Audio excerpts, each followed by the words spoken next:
Weekly again. Come on, Cleveland. You're not going to want to sleep on that when it goes off.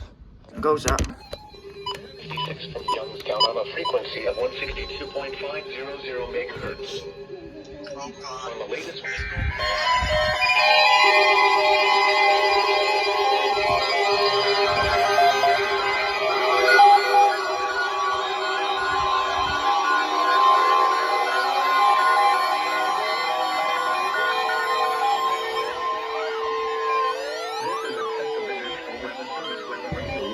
For WWG56 for the Mahoney Valley listening area of northeast Inland, Ohio.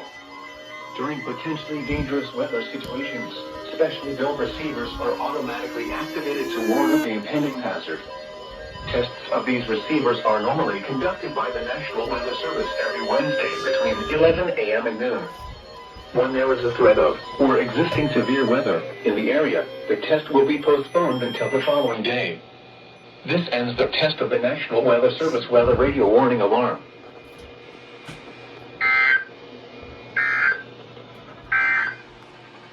On the latest weather